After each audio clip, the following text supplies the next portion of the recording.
അസ്സലാമു അലൈക്കും വറഹ്മത്തുള്ളാഹി വബറകാതുഹു. 28ാമത്തെ ജുസ്, അതായത് അവസാനത്തിൽ നിന്നുള്ള മൂന്നാമത്തേത്. അതിൽ സൂറത്തുൽ മുജാദല, ഹഷർ, മുംതഹിന, സഫ്, ജുമുഅ, മുനാഫിഖൂൻ, തഗാബുൻ, തലാഖ്, തഹരീം, ഇത്രയും സൂറത്തുകളുണ്ട്. സൂറത്തുൽ മുജാദലയിൽ തർക്കിക്കുന്നവൾ എന്നർത്ഥം. തർക്കിക്കുകയല്ല, മറിച്ച് അവരവരുടെ ഒരു പരാതി പറയാണ് അള്ളാഹു റസൂൽ സല്ലല്ലാഹു അലൈഹി വസല്ലമയോട്. അവരുടെ അവകാശത്തിന് വേണ്ടി വാദിക്കുകയും ആ കാര്യങ്ങളെപ്പറ്റി ചോദിക്കണം, അതിൻ്റെ വിധി എന്നൊക്കെ ചോദിക്കുകയാണ്. ലിഹാർ എന്ന് പറയും, അതായത് തലാഖ് പോലെ അന്നുണ്ടായിരുന്നൊരു സംഗതിയാണ്. ഭാര്യയെ കുറിച്ച് ഉമ്മയുടെ സ്ഥാനത്താണെന്ന് പറഞ്ഞ്, അതായത് ഇനി മുതൽ ഞാൻ ഭാര്യയുമായി ബന്ധപ്പെടുകയില്ല എന്നാണ് അവർ അവിടെ ഉദ്ദേശിക്കുന്നത്. അപ്പം അങ്ങനെ സംഭവിച്ചു. അതിൻ്റെ വിശദാംശങ്ങൾ ഇപ്പോൾ നമുക്ക് വളരെ പ്രധാനപ്പെട്ടതല്ല, കാരണം ലിഹാറിൻ്റെ രീതി നമ്മുടെ മുമ്പിൽ ഇപ്പോൾ ഇല്ലാത്തതുകൊണ്ട്. എന്നാൽ അതിൻ്റെ മറ്റു ഗുണപാഠങ്ങളുണ്ട്. അല്ലാഹുതആല അറിയിക്കുകയാണ്, അല്ലാഹുതആല അവരുടെ സംസാരം കേട്ടിരിക്കുന്നു. അവർ അല്ലാഹുവിൻ്റെ റസൂലിനോട് അവരുടെ ഭാഗം സംസാരിച്ചു, അതിൽ ശക്തമായിട്ട് അവരുടെ വാദങ്ങൾ ഉന്നയിച്ചു. എന്നിട്ട് അവർ അല്ലാഹുവിനോട് ആവലാതി പറഞ്ഞു. അപ്പോൾ നമുക്ക് എന്ത് പ്രശ്നങ്ങളുള്ളപ്പോഴും നമ്മൾ ദീനിൽ അതിൻ്റെ പരിഹാരം തേടുകയും അല്ലാഹുവിനോട് ആവലാതി പറയുകയും ചെയ്യണം. അല്ലാഹുവിനോട് ചോദിച്ചു വാങ്ങണം പരിഹാരം. അവരുടെ പ്രശ്നത്തിനുള്ള പരിഹാരം എന്താണെന്ന് അടുത്ത ആയത്തുകളിൽ പറയണം. അവിടെ അല്ലാഹു പറയുന്നൊരു സംഗതി, ഇപ്പോൾ ഭാര്യയെക്കുറിച്ച് ഉമ്മയെ പോലെയാണെന്ന് പറയുമ്പോൾ അല്ലാഹു ഉപയോഗിച്ചൊരു വാക്കാണ് ഇൻ ഉമ്മഹാതുഹും ഇല്ലല്ലാഹി വലദനഹും.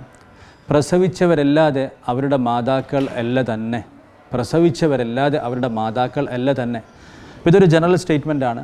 നമുക്കത് ഒരു നിയമകാര്യത്തിലും അതുപോലെ നമ്മുടെ കുടുംബത്തിലെ സ്വഭാവപരമായ ഒരു കാര്യത്തിലും നമുക്കത് ഉപകാരപ്പെടും. ഒരു സംഗതി, ഇന്ന് ഈ സറോഗേറ്റീവ് മദർ എന്ന് പറയുന്നൊരു സമ്പ്രദായമുണ്ട്, അതായത് വാടക ഗർഭപാത്രം അല്ലെങ്കിൽ വാടക മാതാവ്. അപ്പോൾ തെറ്റായ രീതിയാണ്. കാരണം ഭർത്താക്കന്മാർക്ക് തമ്മിൽ IVF നടത്താം, കൃത്രിമ ഗർഭധാരണ രീതികൾ ഉപയോഗിക്കാമെന്നല്ലാതെ ഭാര്യയുടെ അണ്ഡം അത് ചേർന്നതിന് ശേഷം വേറൊരാളെ ഏൽപ്പിക്കുകയാണ് പ്രസവിക്കാൻ വേണ്ടി. പലപ്പോഴും മൾട്ടിനാഷണൽ കമ്പനികളിൽ ജോലി ചെയ്യുന്നവർ, അവർക്ക് സമയമില്ല, അതുകൊണ്ട് ഏതെങ്കിലും തെരുവിലുള്ള സ്ത്രീയെ വിളിച്ചു അവർക്ക് 20,000 രൂപ കൊടുത്തു, എന്നിട്ട് അവർ ഇവർക്ക് വേണ്ടി പ്രസവിക്കുകയാണ്. ഇങ്ങനെ ചെയ്യുന്ന രീതി. അപ്പോൾ ഇതിൽ ഉമ്മ ആരാണ്? അണ്ഡം ദാനം ചെയ്ത സ്ത്രീയാണോ അതോ ഈ പ്രസവിച്ചവരാണോ? അതിൽ പല അഭിപ്രായങ്ങളും നിയമപരമായിട്ടും ദീനപരമായിട്ടൊക്കെ വന്നേക്കാം. എന്താണെങ്കിലും അണ്ഡം ഇവർ ദാനം ചെയ്തു, ഓക്കെ, സാധാരണ ഇവരെയാണ് ഉമ്മയായിട്ട് കണക്കാക്കാറുള്ളത്. എന്നാൽ ഒരു വ്യൂ, അത് നിയമപരമായിട്ട് ഞാൻ പറയുന്നത്, ലീഗൽ വശം പറയാണ്. സറഗേറ്റീവ് മദറിനെ പലപ്പോഴും കുട്ടിനെ കാണിക്കാറ് പോലും ഇല്ല. എത്ര വലിയൊരു വൈകാരികമായ ആക്രമണമാണ് അവർക്ക് മുകളിലുണ്ടാകുന്നത്. അവർക്ക് എത്രയോ കാലം ഈ കുട്ടിയുമായിട്ട് അറ്റാച്ച്മെൻ്റ് ഉണ്ട്. എന്നല്ല, അവർ അണ്ഡം ദാനം ചെയ്യുന്നുള്ള ശരി തന്നെ, ഗർഭത്തിൻ്റെ പ്രസവത്തിൻ്റെ എല്ലാ പ്രയാസങ്ങളും സഹിച്ചത് ഈ സ്ത്രീയാണ്. വെറുതെ ഒരു പൂച്ചക്കുട്ടിനെ പുറത്ത് പോറ്റിയാൽ പോലും മാനസികമായിട്ടുള്ള അറ്റാച്ച്മെൻറ്റ് ഉണ്ടാകും. ഇത് സ്വന്തം ശരീരത്തിനുള്ളിൽ ഗർഭപാത്രത്തിൽ പോറ്റാണ്.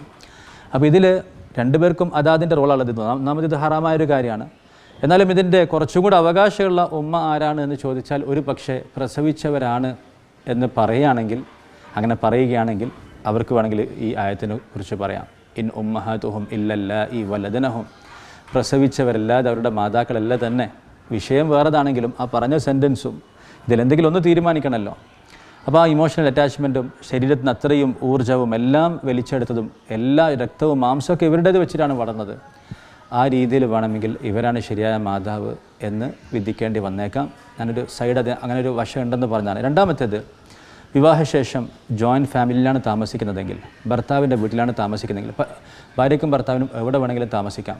ഭർത്താവിൻ്റെ വീട്ടിൽ, ഭാര്യയുടെ വീട്ടിൽ, സെപ്പറേറ്റ് ആയിട്ട് അവർക്ക് അവരുടെ ഇഷ്ടത്തിന് തീരുമാനിക്കാം.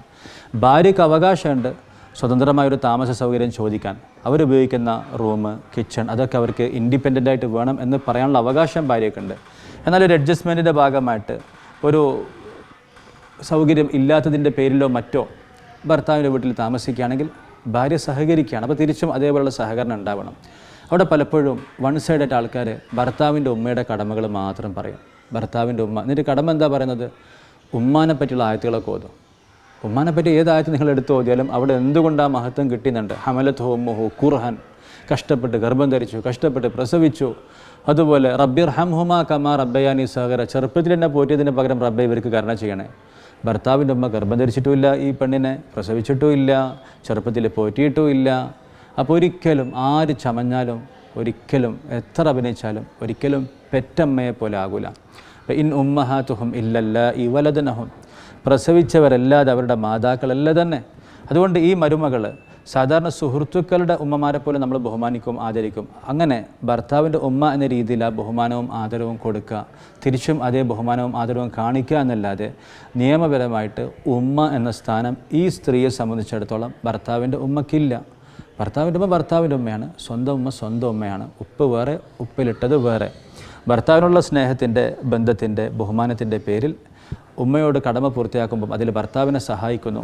ആ രീതിയിൽ വേണം അതിനെ കാണാൻ. തിരിച്ചും അതേ പരിഗണന കൊടുക്കണം. കാരണം സ്വതന്ത്രമായിട്ട് മാറി താമസിക്കാനുള്ളൊരു അവകാശമുണ്ട്. അപ്പോൾ ഒരു ഫ്ലാറ്റിന് 20-25 രൂപ വാടക കൊടുക്കുന്നത്, അല്ലെങ്കിൽ ഒരു വീട് വെപ്പിക്കുന്ന പണി നിങ്ങൾക്കവർ ഡിസ്കൗണ്ട് ചെയ്ത് തന്നിരിക്കുകയാണ്. ആ ഒരു സ്നേഹവും ബഹുമാനവും തിരിച്ചും കാണിക്കണം. രണ്ട് ഭാഗത്തും ഉണ്ടാവണം. പിന്നെ ഈ സൂറത്തിൽ ഹിസ്ബുല്ല, ഹിസ്ബുർ റഹ്മാൻ, ഹിസ്ബു ഷെയ്ത്താൻ, അള്ളാഹുവിൻ്റെ ആളുകൾ, ഉലായിക്ക ഹിസ്ബുല്ല, ഉലായിക്ക ഹിസ്ബു ഷെയ്ത്താൻ. അപ്പോൾ ആരാണ് ഷെയ്ത്താൻ്റെ ആളുകൾ? ഇസ്തഹ്വദ അലൈഹിം ഷെയ്ത്താൻ ഫഅൻസാഹും ദിക്ർ അല്ലാഹ്.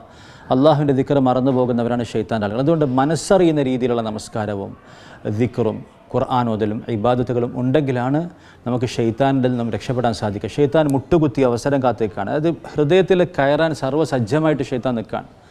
ദിക്റിലൂടെയാണ് ഷെയ്ത്താനെ തടയുന്നത്. ദിക്റാണ് നമ്മുടെ ഹൃദയത്തിൻ്റെ ആൻറ്റി വൈറസ്, ആൻറ്റി ഷെയ്ത്താൻ, അതിൻ്റെ ഡിവൈസ്. അപ്പോൾ ഷെയ്ത്താൻ ഹൃദയത്തിൽ കയറാതിരിക്കാൻ ചെയ്യേണ്ടത് ദിക്റാണ്. അത് ഈ സൂറത്തിൽ പരാമർശിക്കുന്നത് കാണാം. ഇസ്തഹ്വദ അലൈഹിം ഷെയ്ത്താൻ, പിശാച് അവരുടെ മേൽ ആധിപത്യം ചെലുത്തി. എങ്ങനെ? ഫഅൻസാഹും ദിക്ർ, അള്ളാഹുവിൻ്റെ സ്മരണം ഇല്ലാതാക്കി. കയ്യിൽ ഇൻസ്റ്റാഗ്രാം കൊടുത്തു, ഫേസ്ബുക്ക് കൊടുത്തു, പിന്നെ കുറച്ച് ഉപയോഗമില്ലാത്ത കുറേ റീൽസും കൊടുത്തു. അവർ അള്ളാഹുവിൻ്റെ ദിക്ർ മറന്നു കളഞ്ഞു. ഷെയ്ത്താൻ അവരുടെ മേൽ ആധിപത്യം ചെലുത്തി. അള്ളാഹു കാത്തിരക്ഷിക്കട്ടെ. ശേഷം സൂറത്തുൽ ഹഷറാണ്.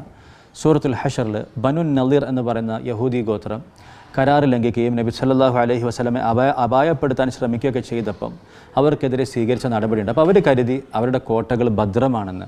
മുസ്ലിമീങ്ങളും കരുതിയില്ല അവരെ പെട്ടെന്ന് തുരത്താൻ സാധിക്കുമെന്ന്.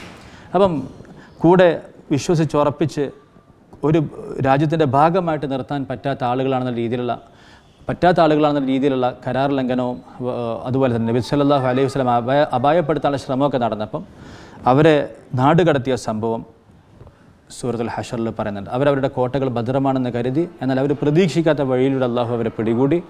അവരുടെ മനസ്സിൽ അള്ളാഹു ഉൾഭയം ഇട്ടുകൊടുത്തു. അപ്പം അവരവരുടെ വീടുകൾ സ്വന്തമായിട്ട് നശിപ്പിച്ച് പോയി കളഞ്ഞു. കാരണം മുസ്ലിമീങ്ങൾക്ക് അത് ഉപകാരപ്പെടേണ്ടെന്ന് കരുതി അവർ സ്വന്തം വീട് നശിപ്പിച്ച് അവർ പോയി കളഞ്ഞു. ആ സംഭവം സൂറത്തുൽ ഹഷറിൽ കാണാം. അപ്പം ആ കൂട്ടത്തിൽ തന്നെ അവസാനത്തിൽ നിഫാഖുള്ളവർ പറയുന്ന കാര്യം, നിഫാഖുള്ളവരെപ്പോഴും ഇവരുമായിട്ടൊക്കെ ചങ്ങാത്തം സ്ഥാപിച്ചിട്ട് പറയും, ഞങ്ങൾ നിങ്ങളുടെ കൂടെ ഉണ്ട്, നിങ്ങളെ തൊട്ടാൽ ഞങ്ങളെ തൊട്ടതുപോലെ, ഞങ്ങളെ തൊട്ടാൽ നിങ്ങളെ തൊട്ടതുപോലെ എന്നൊക്കെ പറയും.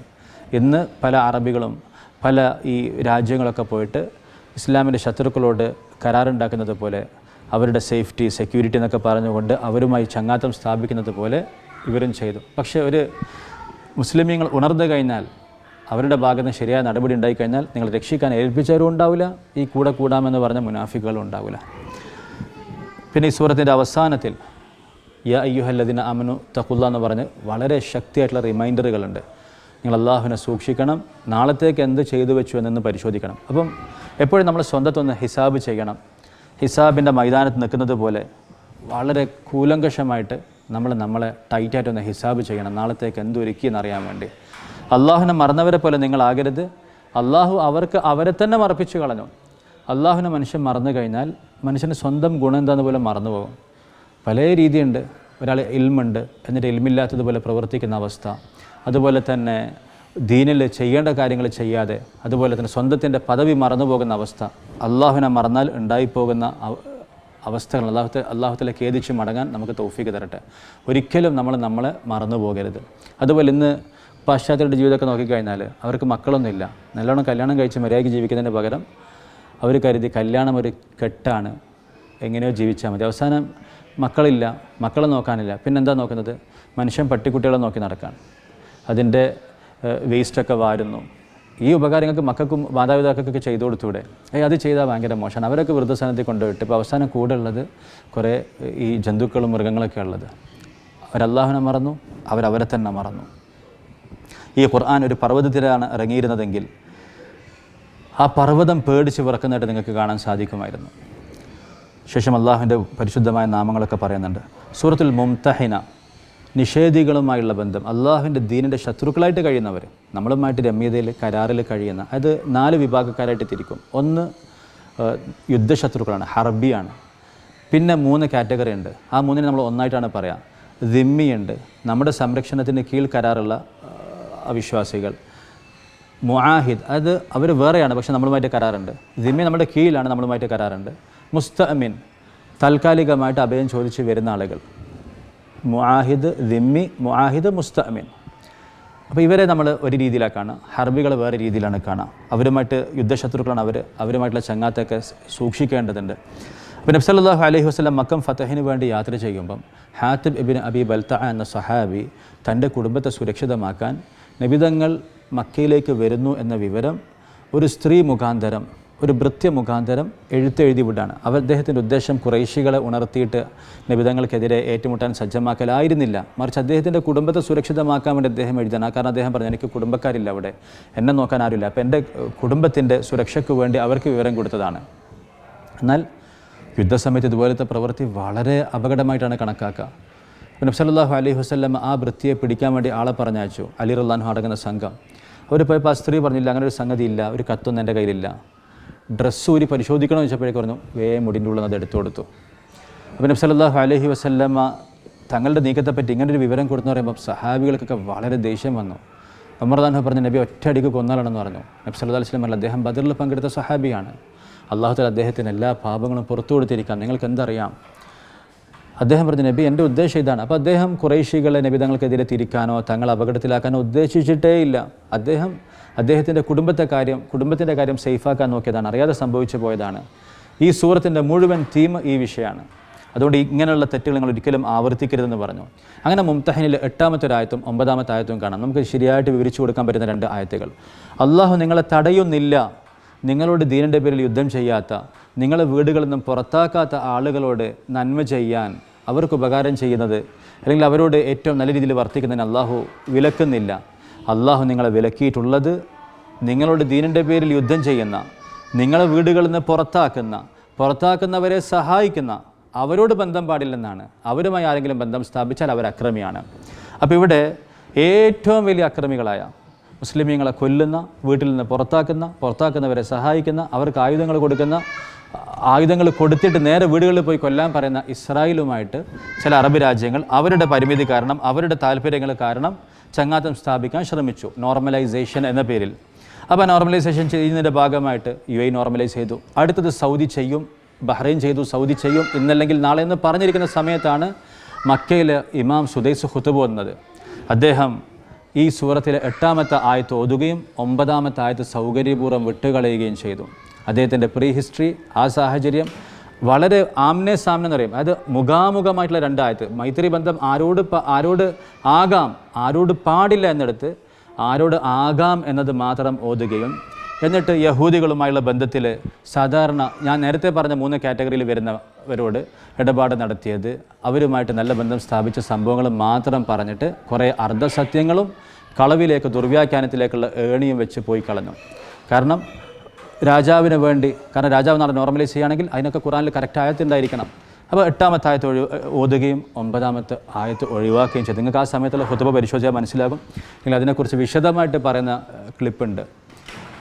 ഈ ഖുതുബ നോർമലൈസേഷന് വകവെച്ച് കൊടുക്കുന്നതാണെന്ന് ചോദിച്ചിട്ടുള്ള അദ്ദേഹത്തിൻ്റെ മുൻ ഹിസ്റ്ററി, ശേഷമുള്ളത് എല്ലാം കൂടെ വെച്ചിട്ടുള്ളത് ഒരു പ്രസംഗം, ഒരു ചെറിയ വിഷയാവതരണം നിങ്ങൾക്ക് യൂട്യൂബിലും ഫേസ്ബുക്കിലും കാണാം. വിഷയം പഠിക്കാൻ ഉദ്ദേശിക്കുന്നതിന് അത് പഠിക്കാം.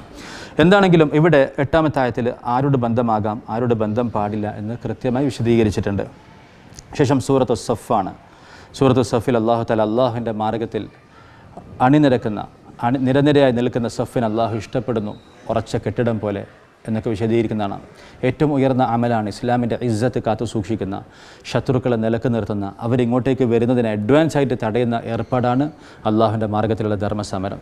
അപ്പോൾ അതിനെ പ്രേരിപ്പിക്കുന്ന ആയത്തുകൾക്ക് പുറമെ മൂസാ നബി അലൈഹിസ്സലാമും ഈസാ നബി അലൈഹിസ്സലാം ചെയ്ത ദഅവത്ത്, ഈസാ നബി അലൈഹിസ്സലാം ചെയ്ത ദഅവത്ത് കാണാം. ഞാൻ മൂസാ നബിയുടെ ഗ്രന്ഥത്തെ ശരിവെച്ചുകൊണ്ട് ചില ഭേദഗതികളുമായി വന്നതാണ്. ചില ഭേദഗതി ഖുർആനിൽ പല സ്ഥലങ്ങളിലും വിശദീകരിക്കുന്നുണ്ട്. അധികവും ഇളവുകളാണ്. മൂസാ നബി അലൈഹി സ്വലാമിൻ്റെ ജനത ഒരല്പം മർക്കടമുഷ്ടിക്കാരായിരുന്നു. ഈസാ നബി അലൈഹി സ്വലാമിനോടൊപ്പം ഉള്ളത് കുറച്ചുകൂടെ വിനയുള്ളവരായിരുന്നു. അപ്പോൾ കുറച്ച് ഇളവ് കൊടുത്താൽ അവരവിടെ നിന്നോളും. അപ്പം തോറയാണ് നിയമം, പഴയ നിയമമാണ് ഈസാ നബി അലൈഹി സ്വലാമിൻ്റെയും നിയമം. ചില ഭേദഗതികൾ, അതാണ് പുതിയ നിയമം എന്ന് പറഞ്ഞാൽ. അത് ഒറിജിനൽ ബൈബിളിൽ ചില ഭേദഗതി മാത്രമേ ഉള്ളൂ. ശരിയത്ത് മൂസാ നബിൻ്റേത് തന്നെയാണ്. പ്ലസ് ഇനി വരാൻ പോകുന്ന നബിതങ്ങളുമായിട്ടും കണക്ഷൻ ഉണ്ട്.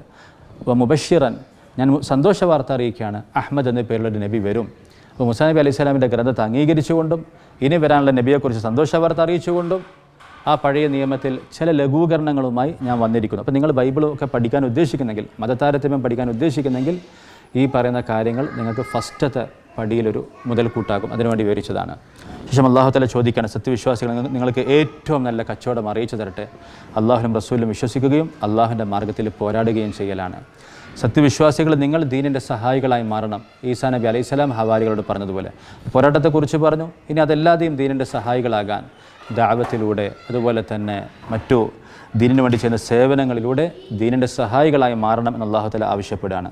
ശേഷം സൂറത്തുൽ ജുമുഅയുടെ പ്രത്യേകത എല്ലാ ജനതക്കും പ്രത്യേക ദിവസം ആരാധിക്കാനുണ്ട്. ക്രിസ്ത്യാനികൾ ഞായറാഴ്ച പള്ളിയിൽ പോകുന്നുണ്ട്, ജൂതന്മാർ ശബത്ത് ആചരിക്കുന്നുണ്ട്, മുസ്ലിമുകൾ വെള്ളിയാഴ്ച ദിവസമാണ് അവർക്ക് ഇബാദത്തിൻ്റെ ദിവസം. നമുക്കാണ് ഏറ്റവും ലഘൂകരണം ഉള്ളത്. നമസ്കാരത്തിലേക്ക് വിളിക്കപ്പെട്ടാൽ, ബാങ്കിലേക്ക് വിളിക്കപ്പെട്ടാൽ നിങ്ങൾ പള്ളിയിലേക്ക് പോകണം. നിസ്കാരം കഴിഞ്ഞാൽ ഫൈദാ ഖുദിയത്തി സ്വലാത്തു ഫന്തശിറു. അതിൽ ശ്രദ്ധിക്കേണ്ട സംഗതി ജുമുഅയെക്കുറിച്ച് പറഞ്ഞത് ഫസ്ഔ ഇലാ ദിക്രില്ലാ എന്നാണ്, അള്ളാഹുവിൻ്റെ ദിക്റിലേക്ക് വാന്നാണ്. തിരിച്ചു പോകുമ്പോഴോ കച്ചവടത്തിന് വേണ്ടി പോയിക്കോളൂ, നിങ്ങൾ അള്ളാഹുവിൻ്റെ ഔദാര്യം കാംക്ഷിച്ചോളൂ. വദ്കുറുല്ലാഹ കസീറൻ, നിങ്ങൾ ധാരാളമായി അള്ളാഹുവിനെ ഓർക്കണം. ശബത്ത് ആചരിക്കുന്ന ദിവസം യഹൂദികൾക്കുള്ള നിയമം അവർക്ക് ഉപജീവന മാർഗ്ഗങ്ങൾ ഒഴിവാക്കണം എന്നാണ്. മുസ്ലിമീങ്ങളോട് ആ സമയത്തേക്ക് ഒഴിവാക്കാൻ മാത്രമേ പറഞ്ഞിട്ടുള്ളൂ. അപ്പോൾ ആ ജുമുഅയുടെ ആ നിഅമത്തിനെ കുറിച്ച് അല്ലാഹു തആല ഈ സൂറത്തിൽ വിവരിക്കുന്നുണ്ട്. സൂറത്തുൽ മുനാഫിക്കുകൾ പറയാണ്, ഞങ്ങളിലെ മദീനയിൽ ആദ്യം ഉണ്ടായിരുന്നത് ഈ മുഹമ്മദൊക്കെ വന്നിവിടെ ആധിപത്യം സ്ഥാപിച്ചിട്ട് ഇപ്പോൾ നേതാവായി കണ്ടില്ല. ഇപ്പം നമ്മളൊക്കെ മുഹമ്മദ് നബി പറയുന്നത് കേൾക്കണം എന്നല്ല പറയുന്നത്, നമുക്ക് എന്ത് ചെയ്യണം വെച്ചാൽ ഫണ്ട് കട്ട് ചെയ്യണം. അപ്പോൾ ഇന്നും പല രാജ്യങ്ങളും പറയുന്നതാണ് ഇസ്ലാമിസ്റ്റ് സംഘടനകളുടെ ഫണ്ട് കട്ട് ചെയ്യണം. പിന്നെ കുറച്ച് മുത്തവല്ലിമാരും അമീർമാരൊക്കെ തീരുമാനിക്കുന്നതാണ് ആ ഉസ്താദിൻ്റെ ആനുകൂല്യങ്ങൾ കട്ട് ചെയ്യണം, അദ്ദേഹം പാഠം പഠിക്കട്ടെ. ലാ തുൻഫിഖു അലാ മൻ ഇൻദ റസൂലില്ലാഹി ഹത്താ യൻഫല്ലു. മുനാഫിക്കുകൾ പറഞ്ഞു അള്ളാഹുവിൻ്റെ റസൂലിന് ചെയ്യുന്ന ഉപകാരങ്ങൾ നിർത്തിക്കളയണം. അദ്ദേഹം ആ നബി ഇവിടെ വന്നിട്ട് നേതാവായില്ലേ മുഹമ്മദ് എന്നൊക്കെ പറഞ്ഞു. അള്ളാഹു പറയണം ആകാശ ഭൂമികളുടെ ഖജനാവ് അള്ളാഹുവിൻ്റെ കയ്യിലാണ്, മുനാഫിക്കൾക്ക് അറിയില്ലല്ലോ. എന്നിട്ട് അവർ പറഞ്ഞു ആ നിന്ദ്യനെ ഈ നാട്ടിൽ നിന്ന് പുറത്താക്കണം. നഊദു ബില്ലാഹ്, അള്ളാഹുവിനാണ് ഇസ്സത്ത്, വലില്ലാഹിൽ ഇസ്സത്ത് വലി റസൂലിഹി വലിൽ മുഅ്മിനീൻ. മുനാഫിക്കുകൾ അറിവില്ലാത്തവരാണ്. ശേഷം അള്ളാഹു തആല ദിക്റിനെ കുറിച്ച് പറയാണ്. നിഫാക്കിൽ നിന്ന് രക്ഷപ്പെടാനും എല്ലാത്തിൽ നിന്ന് രക്ഷപ്പെടാനുള്ള വഴി അള്ളാഹുലേക്ക് ശരിയായ രീതിയിൽ അടുക്കലാണ്. സത്യവിശ്വാസികൾ നിങ്ങളുടെ സമ്പത്ത്, നിങ്ങളുടെ സന്താനങ്ങൾ അള്ളാഹുവിൽ നിന്ന് തെറ്റിച്ച് കളയുന്നവരാകരുത്, മറിച്ച് അള്ളാഹുലേക്ക് അടുക്കാനുള്ള വഴിയായിരിക്കണം. ഒരു ദിവസം വരും, ഒരു സമയം വരും, നിങ്ങൾ ഖേദിക്കും. മരണം എത്തിക്കഴിഞ്ഞാൽ നിങ്ങൾ പറയും റബ്ബേ ഒന്ന് തിരിച്ചു തരുമോ, കുറച്ച് ദാനധർമ്മം ചെയ്തോട്ടെ, ഞാൻ സാലിഹായിക്കോട്ടെ. അപ്പോൾ മരണസമയത്ത് മനുഷ്യൻ പലതും ആഗ്രഹിക്കുമ്പോൾ ഏറ്റവും പ്രധാനമായിട്ട് ആഗ്രഹിക്കുന്ന ഒരു സംഗതി ഞാൻ കുറച്ച് സദക്ക ചെയ്യട്ടെ എന്നാണ്. അല്ലാഹു തആല സദക്കയുടെ മഹത്വം മനസ്സിലാക്കാൻ തൗഫീഖ് തരട്ടെ. സമയം എത്തിക്കഴിഞ്ഞാൽ ഒരാൾക്കും ഒരു സാവകാശവും ലഭിക്കുന്നതില്ല. ശേഷം സൂറത്ത് തഗാബുനിൽ അവർ ആഖിറത്തെ നിഷേധിക്കുകയാണ്. അങ്ങനെ സംഭവിക്കുമോ? ഒരിക്കലും സംഭവിക്കില്ല എന്ന് പറയുമ്പോൾ അല്ലാഹു തആല ആഖിറത്തിൻ്റെ ദിവസത്തെക്കുറിച്ച് പറയാണ്. വലിയ നഷ്ടമുണ്ടാകുന്ന ദിവസം, അമലുകൾക്ക് കൃത്യമായ പ്രതിഫലങ്ങളും ശിക്ഷകളും നൽകപ്പെടുന്ന ദിവസം ഉറപ്പായിട്ട് നിങ്ങളുടെ മുമ്പിൽ വരാനുണ്ട്. അടുത്ത സൂറത്ത് തലാഖാണ്. തലാഖുമായി ബന്ധപ്പെട്ട പ്രധാനപ്പെട്ട മര്യാദകൾ പറയാണ്. ഞാൻ ചുരുക്കി പറയാം, തലാഖിനെ പറ്റി പലർക്കും അറിയില്ല. ഒന്ന്, കൃത്യമായ സമയത്ത് തലാഖ് ചെയ്യണം. കൃത്യമായ സമയം എന്ന് പറഞ്ഞാൽ ശുദ്ധിയിലായിരിക്കണം, ബന്ധപ്പെടാത്ത ശുദ്ധിയായിരിക്കണം. അപ്പോൾ എന്തുകൊണ്ട് ഹൈലിൻ്റെ സമയത്ത് തലാഖ് ചെല്ലരുതെന്ന് പറഞ്ഞു? അപ്പോൾ 3 ശുദ്ധിയുടെ സമയം വെയിറ്റ് ചെയ്യുമ്പോൾ താമസം വരാതിരിക്കാനാണെന്നൊക്കെ ചിലർ വിവരിക്കാറുണ്ട്. എന്താണെങ്കിലും അള്ളാഹുവിൻ്റെ കൽപ്പനയാണ് ഈ ഹൈലിൻ്റെ സമയത്ത്, പീരീഡ്സിൻ്റെ സമയത്ത് തലാഖ് ചെയ്യരുതെന്നുള്ളത്. പീരീഡ്സിൻ്റെ സമയത്ത് തലാഖ് ചെയ്യരുത്. സത്യത്തിൽ അത് യുദ്ധം നീണ്ടു പോവുക, അതിൻ്റെ പേരിലുള്ള പ്രയാസം എന്ന് പറയുന്നതിനേക്കാളും അതിനേക്കാൾ എത്രയോ വലുതാണ് ഒരു സ്ത്രീക്ക് തലാഖിൻ്റെ സമയത്തുണ്ടാകുന്ന മാനസികമായ അവസ്ഥ. ആ മാനസികമായ അവസ്ഥ നമ്മൾ പരിഗണിക്കേണ്ടതുണ്ട്. എന്ന് മാത്രമല്ല, ശാരീരികമായ ബന്ധം ഒരു പരിധിക്കപ്പുറം ഭാര്യ ഭർത്താക്കന്മാർക്കിടയിൽ നടക്കാത്ത സമയമാണ്.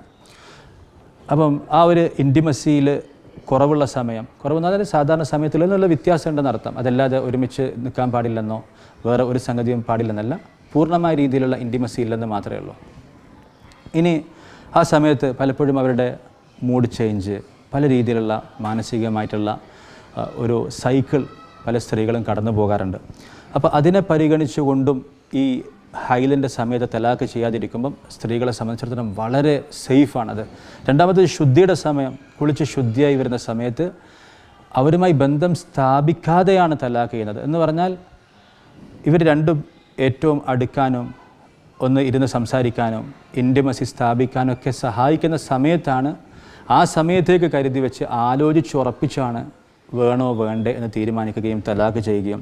എന്നിട്ട് 2 നല്ല ആളുകൾ അഷ്ഹിദു ദവൈ അദിലും മിൻകും, രണ്ട് നല്ല ആളുകളെ സാക്ഷി നിർത്തണം. അപ്പോൾ നല്ല ആൾക്കാരെ തപ്പി നടന്ന് കൊണ്ടുവന്നിട്ട് വേണം ചെയ്യാൻ. അതല്ലാതെ ദേഷ്യത്തിൽ വിളിച്ച് ഏതെങ്കിലും സമയം നോക്കി വിളിച്ച് പറയാനുള്ളതെല്ലാം നടത്താം. അപ്പോൾ 2 വഅശ്ഹിദു ദവൈ അദ്ലിൻ മിൻകും എന്നുള്ളത് നിർബന്ധമല്ല. കാരണം തലാഖ് എന്നുള്ളതൊരു ഡോറാണ്, അത് തുറന്ന് പോകാൻ പറ്റണം. ഇനി എമർജൻസി എക്സിറ്റ് ഉണ്ട്, പെട്ടെന്ന് ഡോറ് തുറക്കുന്നില്ലെങ്കിൽ ഒറ്റയടിക്ക് പുറത്ത് ചാടാനുള്ള 3 തലാഖ് എന്നുള്ള സാധനമുണ്ട്. അതൊന്നും ശരിയായ പ്രോപ്പറായ വഴിയല്ല. 1 തലാഖാണ് ചെയ്യേണ്ടത്. സമയവും സാഹചര്യവും മര്യാദയും നോക്കിയിട്ടാണ് ചെയ്യേണ്ടത്.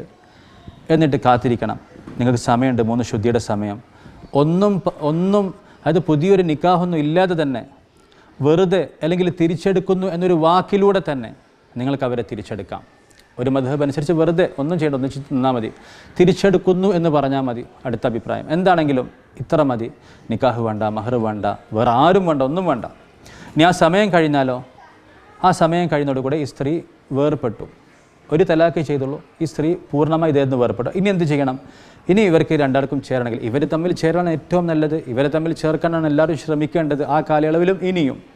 ഇനി ചേരുകയാണെങ്കിൽ ഒരു പുതിയ മഹറും നിക്കാഹും ഇവർ തമ്മിൽ വേണം, പുറത്തുനിന്ന് ആരും വേണ്ട. ഇങ്ങനത്തെ 3 അവസരങ്ങളുണ്ട്. 1, 2, മൂന്നാമത് ഇങ്ങനെ സംഭവിച്ചു കഴിഞ്ഞാൽ പിന്നെ ഇവർക്ക് ചേരാൻ കഴിയില്ല. ഇനി സ്വാഭാവികമായ രീതിയിൽ ഈ സ്ത്രീ വേറൊരു കുടുംബജീവിതത്തിലേക്ക് പോവുകയും സ്വാഭാവികമായ രീതിയിൽ അത് പിരിയുകയും ചെയ്താൽ മാത്രമേ ഇദ്ദേഹത്തിന് വരാൻ പറ്റൂ. എന്ന് പറഞ്ഞാൽ ഇദ്ദേഹത്തിന് വരാൻ അവസരം ഇല്ലെന്നർത്ഥം. ഒരു പുരുഷനും ആഗ്രഹിക്കാതെ ഇപ്പോൾ ഇത്രയും പൈസ ഫൈൻ കൊടുക്കണം എന്നൊക്കെ പറഞ്ഞാൽ പൈസക്കാർ കൊടുക്കും. വേറെ 10 ദിവസം നോമ്പെടുക്കാൻ റെഡിയാവും. ഇതൊരു മനുഷ്യന് കുടുംബജീവിതത്തിൽ ഒരിക്കലും ആഗ്രഹിക്കാത്തൊരു സംഗതി ലോക്കാക്കി വെച്ചത് ഒരിക്കലും 3 തലാഖിലേക്ക് പോകാതിരിക്കാൻ വേണ്ടിയാണ്. ഇനി ആരെങ്കിലും അഡ്ജസ്റ്റ്മെൻറ്റിൻ്റെ ഭാഗമായിട്ട് വേറൊരാളെ കൊണ്ട് നിക്കാഹ് ചെയ്യിപ്പിച്ചാൽ ചെയ്യുന്നവനും ചെയ്തു കൊടുക്കുന്നവനും ചെയ്യപ്പെടുന്നവനും അള്ളാഹു ശപിച്ചിരിക്കുന്നതാണ്. ലാൻ അള്ളാഹു അൽ മുഹല്ലില വൽ മുഹല്ലല. അപ്പോൾ ആ വഴിക്ക് പോകാനേ പാടില്ല. അപ്പോൾ അതൊക്കെ ആലോചിച്ച് 3 തവണ ഉള്ള സന്ദർഭമൊക്കെ നൽകിയിട്ടാണ് ഈ രീതിയിൽ ഭാര്യ ഭർത്താവ് തമ്മിൽ വേർപിരിയുന്നതും എല്ലാ മര്യാദകളും പാലിച്ചുകൊണ്ട്. തമിറു ബൈനക്കും ബിമാറൂഫ്, നിങ്ങൾ തമ്മിൽ നല്ല ബന്ധമായിരിക്കണം. താമസ സൗകര്യം ഭർത്താവ് ഒരുക്കണം ആ ഇദ്ദ കഴിയുന്നത് വരെ. അതുപോലെ തന്നെ അവർക്ക് ജീവനാംശം കൊടുക്കണം തുടങ്ങിയ എല്ലാ നിർദ്ദേശങ്ങളും ദീനിൽ തന്നിട്ടുണ്ട്. അപ്പോൾ ആ മര്യാദകൾ ഇവിടെ വിവരിക്കുന്നുണ്ട്. ഇൻഷാ അല്ലാഹ് നിങ്ങൾക്കത് അതിൻ്റെ ബാക്കി കാര്യങ്ങൾ പഠിക്കാം. ശേഷം സൂറത്തു തഹരീമാണ്. തഹരീം എന്ന് പറഞ്ഞാൽ ഹറാമാക്കാൻ അർത്ഥം. അപ്പോൾ നബിയെ എന്തിനാണ് അള്ളാഹു ഹലാലാക്കിയത് താങ്കൾ ഹറാമാക്കുന്നത്? അപ്പോൾ അതിൻ്റെ വിവരണത്തിലൊരു സംഭവം കാണാം. നബി സല്ലല്ലാഹു അലൈഹി വസല്ലമ ഭാര്യ സൈനബ് റളിയല്ലാഹു അൻഹയുടെ വീട്ടിൽ നിന്ന് തേൻ കഴിച്ചു വന്നു. അപ്പോൾ ആയിഷ റളിയല്ലാഹു അൻഹയും ഹഫ്സ റളിയല്ലാഹു അൻഹയും പ്ലാൻ ഇട്ടുകൊണ്ട് പറഞ്ഞു, എന്തോ ഒരു നാറ്റം വരുന്നുണ്ടെന്നൊക്കെ പറഞ്ഞു. അപ്പോൾ നബി സല്ലല്ലാഹു അലൈഹി വസല്ലം പറഞ്ഞു, ഒരിക്കലും ഞാൻ ആ തേനെ കഴിക്കില്ലെന്ന് പറഞ്ഞു. അപ്പം ഭാര്യമാർ തമ്മിലുള്ള സ്ത്രീ സഹജമായിട്ടുള്ള ഈ പ്രൊട്ടക്റ്റീവ് ജലസി എന്ന് പറയും. അപ്പോൾ ആ ഒരു ഗുണത്തിൻ്റെ പേരിൽ സംഭവിച്ച കാര്യമാണ്, സ്ത്രീ സഹജമായിട്ടുള്ള കാര്യമാണ്. നബി സല്ലല്ലാഹു അലൈഹി വസല്ലമ തങ്ങളുടെ കാര്യം അല്ലാഹു തആല ഡബിൾ പരിഗണിക്കും. അപ്പോൾ തങ്ങൾക്ക് തേൻ കഴിക്കാൻ ആഗ്രഹമുണ്ടെങ്കിൽ അതിൽ അന്യായമായിട്ട് ഈ ഭാര്യയോടൊന്നും സംഭവിക്കുന്നില്ലെങ്കിൽ പിന്നെ അത് വെറുതെ ഇനി ഒരിക്കലും ഞാൻ ചെയ്യൂല എന്ന് ശപഥം ചെയ്യേണ്ടതില്ലല്ലോ. അപ്പോൾ അല്ലാഹു തആല അത് അറിയിച്ചു. അപ്പോൾ ഇതുമായി ബന്ധപ്പെട്ട് നബി സല്ലല്ലാഹു അലൈഹി വസല്ലമയുടെ രഹസ്യം ഒരാൾ അടുത്തൊരാളോട് പറഞ്ഞു എന്ന രീതിയിൽ അല്ലാഹു തആല താക്കീത് ചെയ്യണം. നിങ്ങൾ അല്ലാഹുവിൻ്റെ റസൂലിൻ്റെ രഹസ്യങ്ങൾ നിങ്ങൾ പരസ്പരം പറഞ്ഞ് പരത്തരുത്, നിങ്ങളതിൽ മര്യാദ കാണിക്കണം. അപ്പോൾ നബി സല്ലല്ലാഹു അലൈഹി വസല്ലമയും അവരോട് സംസാരിക്കുമ്പം അറഫ ബഅലഹു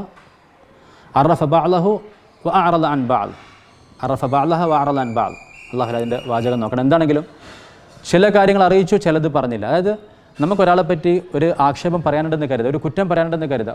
ഒരാൾ തൊഴിലിന് നിർത്തി, അദ്ദേഹത്തിന് 10 ന്യൂനത ഉണ്ടെന്ന് കരുതുക. 10ഉം ചിക്കി പരത്തി പറയണ്ട, ചിലത് പറയാം. അപ്പം തന്നെ ബാക്കി മനസ്സിലായിക്കോളുമല്ലോ. അത് സംസാരത്തിൻ്റെ ഒരു മര്യാദയാണ്. അപ്പം നബി സല്ലല്ലാഹു അലൈഹി വസല്ലമയ്ക്ക് ചില ബുദ്ധിമുട്ടുകളുണ്ടായപ്പം എല്ലാം വിശദീകരിച്ച് പറയാൻ തന്നില്ല. തങ്ങളുടെ ആ അനിഷ്ടം അവരോട് പ്രകടിപ്പിച്ചു. പിന്നെ ഈ സൂറത്തിൻ്റെ അവസാനത്തിൽ അല്ലാഹു തആല മുഅ്മിനീങ്ങൾക്കും നിഷേധികൾക്കുള്ള 2 മാതൃക പറയാണ്. മുഅ്മിനീങ്ങൾക്കുള്ള മാതൃക ഫിർഔൻ്റെ ഭാര്യയാണ്, അതുപോലെ മറിയം റളിയല്ലാഹു അൻഹയാണ്. ഫിർഔൻ്റെ ഭാര്യയായിട്ട് പോലും ഈമാൻ സ്വീകരിക്കുകയും ഫിർഔൻ്റെ കടുത്ത ശിക്ഷയ്ക്ക് വിധേയമായപ്പം റബ്ബിബ്നി ലി ഇൻദക ബൈതൻ ഫിൽ ജന്ന, റബ്ബേ എനിക്ക് നീ നിൻ്റെ സന്നിധിയിൽ ഒരു ഭവനം നിർമ്മിച്ചു തരണം എന്നവരാഗ്രഹിക്കുകയും ദുആ ചെയ്യുകയും ചെയ്തു. മറിയം റളിയല്ലാഹു അൻഹ പാതിവൃത്യം കാത്തു സൂക്ഷിക്കുകയും വലിയ ആബിദത്തായിട്ട് വളരുകയും അവരുടെ പേരിൽ അപവാദമൊക്കെ വന്ന അതൊക്കെ ക്ഷമിക്കുകയും സഹിക്കുകയും അള്ളാഹുവിൻ്റെ ഏറ്റവും നല്ല ദാസിയായിട്ട് വളർന്നു. ഇവർ 2 പേരും മുഅ്മിനീങ്ങൾക്ക് മാതൃകയാണ്. 2 പേർക്കും പ്രതികൂലമായ സാഹചര്യങ്ങളുണ്ട്, അവർ ഏറ്റവും നല്ല രീതിയിൽ ജീവിച്ചു. ഇനി നിഷേധികൾക്ക് മാതൃകയോ? ഫിർഔൻ്റെ ഭാര്യ നൂഹ് നബി അലൈഹി സ്വലാമിൻ്റെ ഭാര്യ, ലൂത്ത് നബി അലൈഹി സ്വലാമിൻ്റെ ഭാര്യ. നൂഹ് നബിൻ്റെ ഭാര്യ 950 കൊല്ലം ദഅവത്ത് ചെയ്യുന്ന കേൾക്കാണ്, അവർ നന്നായില്ല. ലൂത്ത് നബി അലൈഹി സ്വലാമിൻ്റെ ഭാര്യ, ആ ജനത വൃത്തികേട് കാണിച്ചു. ലൂത്ത് നബി അലൈഹി സ്വലാം അവരെ ഉപദേശിക്കുകയാണ്. ലൂത്ത് നബി അലൈഹി സ്വലാമിൻ്റെ ഭാര്യ ലൂത്ത് നബി അലൈഹി സ്വലാമിൽ വിശ്വസിച്ചില്ല. അവർ വിശ്വസിക്കാതിരുന്നത് ഈ ജനതയ്ക്ക് അവരുടെ പല കാര്യങ്ങളിലും ഒരു താങ്ങായി മാറി. കാരണം ലൂത്ത് നബി അലൈഹി സ്വലാമിൻ്റെ വീട്ടിൽ തന്നെ അദ്ദേഹത്തിനെതിരായിട്ടുള്ള ഒരാളുണ്ട് എന്നുള്ളത്. ലൂത്ത് നബി അലൈഹി സ്വലാമിൻ്റെ ഭാര്യ ആയിരുന്നിട്ടും നൂഹ് നബി അലൈഹി സ്വലാമിൻ്റെ ഭാര്യ ആയിരുന്നിട്ടും മോശമായി ജീവിച്ചവർ നിഷേധികൾക്ക് മാതൃകയാണ്. മോശമായ മാഹോലിൽ നിന്നിട്ട് ഈമാൻ സ്വീകരിച്ച ആസിയ റളിയല്ലാഹു അൻഹയും അങ്ങേറ്റം പതിവൃത്തിയായി ജീവിച്ച് ഒരു നബിക്ക് ജന്മം നൽകിയ മറിയം റളിയല്ലാഹു അൻഹയും വിശ്വാസികൾക്ക് മാതൃകയാണ്. അപ്പോൾ ഇത് ചില കാര്യങ്ങളുടെ ശ്രദ്ധയിൽപ്പെടുത്തി അല്ലാഹു തആല ഖുർആനെ കൂടുതലായി പഠിക്കാൻ മനസ്സിലാക്കാൻ തൗഫീഖ് തരട്ടെ. ശുക്രൻ, ജസാക്കുമുല്ലാഹു ഖൈറൻ. അസ്സലാമു അലൈക്കും വറഹ്മത്തുള്ളാഹി വബറകാതുഹു.